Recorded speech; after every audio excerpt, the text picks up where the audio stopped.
मुख्यमंत्र्यांना पत्र लिहिलंय घरात प्रकरणी रुपाली चाकणकरांना सहआरोपी करावं म्हणून. काय तुमची नेमकी मागणी आहे? काय आता तुमचं मुख्यमंत्र्यांना मागणी करून तुम्ही याचिका देखील करणार आहे असं कळतं? मुळामध्ये SITचा तपास चालू आहे. त्या तपासामध्ये अनेक धागे दोरे पुराव्यासह मला वाटते SITला मिळालेले आहेतच.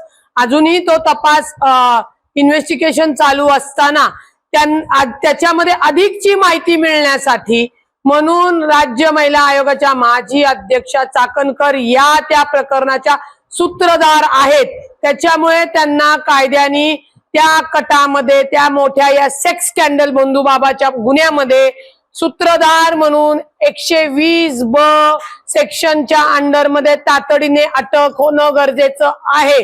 जेव्हा चाकणकरांना अटक केली जाईल अधिकची अत्यंत डिटेलमध्ये त्याची माहिती आपल्याला मिळणार आहे आणि त्या बंधूबाबाला शिक्षा होण्यासाठी अशा नराधमांची विकृती ठेचण्यासाठी कायद्याने ठेचण्यासाठी सूत्रधार चाकणकर यांना तातडीने अटक झाली पाहिजे अशी मी गृहमंत्री साहेबांना निवेदनाद्वारे विनंती केलेली आहे आणि ही विनंती कायद्याला धरून आहे. तुम्ही याचिका देखील करणार आहात, काय त्या याचिकेत तुम्ही कोर्टासमोर मांडणार आहात? जर चाकणकरांना यांनी सहआरोपी केलं नाही तर आरोपी करण्यासाठी ज्या काही कायद्याचे आमच्याकडे अधिकार आहेत, कायद्यामध्ये ज्या तरतुदी आहेत, जर पोलिसांनी त्यांना अटक केली नाही तर ती याचिका हायकोर्टामध्ये की पोलिसांनी तपास हा निपक्ष न करता सेलिब्रिटी आणि पदावर असणाऱ्या लोकांना सत्तेचा दुरुपयोग करून या गुन्ह्यापासून ज्या मेन सूत्रधार आहे यांना लांब ठेवण्यात आलं म्हणून ती याचिका असेल. परंतु पुन्हा सांगते SITचा तपास चालू आहे. त्याच्यामुळेच मी गृहमंत्र्यांकडे तो अधिकार आहे की तातडीने आपण आदेश देऊन त्याच्यामध्ये ज्या कायद्याच्या कडीमध्ये ज्या याच्यात या सगळ्या दिसतायत या स्वतः सूत्रधार आहेत त्यांना अटक करण्यात यावं. SITने तपास केलेला आहे. त्याच्यामध्ये जो नीरज जाधव आहे त्याच्यामध्ये 40 महिलांचे कॉन्टॅक्ट मिळालेले, तोच मेसेज महिलांना देत होता बाबांच्या सांगण्याने. तो मेसेज महिलांना देत होता म्हणजे तुम्ही जे सांगताय जो नीरज जाधव आणि अजून 2 जण आहेत बंधू बाबाचे हे जे काही नीच कारनामे आहेत ते व्हिडिओमध्ये ते सेव्ह होते. तेव्हा त्यांनी बंधू बाबाला ब्लॅकमेल करायला सुरुवात केली की बाबा तू एवढं कान करतोयस आणि मग मला पैसे दे अशी त्याची वृत्ती होती. त्याच्यासाठी त्यांनी जेव्हा बंधू बाबाने चाकणकरांना घेऊन पोलीस स्टेशन मध्ये ती तक्रार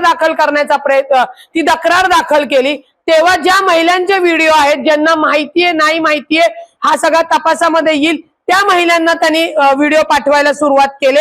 हे व्हिडिओ पोलिसांकडे यायच्या आधीच संपूर्ण या सोशल मीडियावर म्हणा किंवा अनेक लोकांकडे आहेत. त्याच्यामुळे ते दोघ जण तुम्ही सांगतात ते पुण्यामध्ये सुद्धा आले. पुण्यामध्ये सामाजिक कार्यकर्त्या महिलेला भेटले, त्यांना हे व्हिडिओ दाखवले. परंतु त्या सामाजिक कार्यकर्त्या महिलेनी गुरुमाऊली म्हणणाऱ्या महिलेशी बसून त्याच्यामध्ये तडजोड करण्यात आली. वाईट एवढंच वाटतं जी महिला समाजासाठी महिलांना सुरक्षित करायचं सोडून किंवा सामाजिक महिलांनी त्यांचं रक्षण करायचं सोडून त्या आमच्या महिला भगिनींनी त्याच्यामध्ये तडजोड केली आणि प्रकरण तिथेच थांबवलं. त्याचाही तपास SITने केलेला आहे. आता ती महिला कोण आहे तुमचा पुढे प्रश्न तर येणाऱ्या 2-3 दिवसामध्ये तुमच्या समोर नावील आणि मला माहितीये संपूर्ण पत्रकारांना ही गोष्ट माहितीये. तुम्हाला मर्यादा आहेत म्हणून तुम्ही बोलू शकत नसाल, परंतु मी एक वकील म्हणून मला ज्या मर्यादा आहेत त्या माहिती आहेत आणि मला कोणतीही याच्यामध्ये मर्यादा नाही. म्हणून हे सेक्स रॅकेटचं शेवटच्या पर्यंत ज्यांनी ज्यांनी मदत केली, ज्यांच्यामुळे महिलांवर अन्याय अत्याचार झाला त्यातला एकही माणूस मी तुमच्या समोर आणल्याशिवाय स्वस्थ बसणार नाही. या सगळ्यांना हस्तेपरस्ते ज्यांनी याच्यामध्ये हस्तक्षेप केलाय त्यांना आरोपी करणं गरजेचं आहे.